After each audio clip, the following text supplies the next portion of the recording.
અને સમાજની જે એકતા તાકાત છે બતાવીએ, કોઈ નાની વાત નથી. એકના દ્વારા હો એટલે જયનાથ કરો આનંદ આનંદ થઈ જાય. બોલો ગણનાથ મહારાજ કી ખૂબ જ સરસ. આજે આનંદની વાત કે ઓગણનાથ ભગવાનના પાવન સાનિધ્યમાં આજે એ 22 દીકરા દીકરીઓએ પ્રભુતામાં પગલા જે પાડ્યા છે એને ઓગણનાથ બાપા અને સદારામ બાપા સદાયના માટે ચડતી કળા રાખે અને એને આશીર્વાદ આપવા.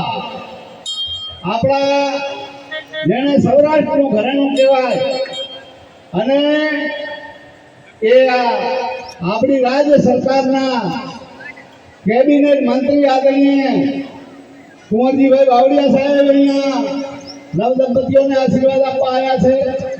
એવા જ આપણા દિયોદરના ધારાસભ્ય આદરણીય કેસાજી ઠાકોર સાહેબ અને ઓગણનાથ સેવા ટ્રસ્ટ દ્વારા જે આ સુંદર સમૂહ લગ્નનું આયોજન કર્યું છે, તમામ એ કમિટીના સભ્યોના આગેવાનો, બીજા સ્ટેજ ઉપર વ્યાસપીઠ ઉપર બિરાજમાન તમામ આગેવાનો, મારે વધારે વાત નથી કરવી, પણ આ સમૂહ લગ્ન એક એવી વાત છે આપણે બધા એમાં વધારે ને વધારે સમાજના સમૂહ લગ્નમાં જોડાઈએ અને સમાજની જે એકતા તાકાત છે બતાવીએ અને ખોટા ખર્ચા જે છે ખરેખર એને તિલાંજલિ આપીએ.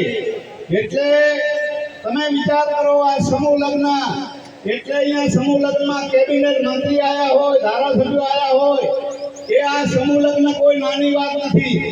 એટલે આપણે વધારે ને વધારે સમૂહ લગ્નમાં જોડાઈએ અને જે નવદંપતીઓએ આ પ્રભુતામાં પગલા માંડ્યા છે એને સદારામ બાપા અને પરમાત્મા અને ઓગણ બાપા એમના જીવનમાં ખૂબ જ ચડતી કળા રાખે, ખૂબ જ તંદુરસ્તી રહે અને ખૂબ નિરોગી રહે અને એનું જીવન એ આગળ વધે એવી શુભકામના આપો અને એમના જીવનમાં ઉત્તરોત્તર પ્રગતિ કરે એવા હું શુભ એમને અભિનંદન આપું છું, શુભકામના આપું છું.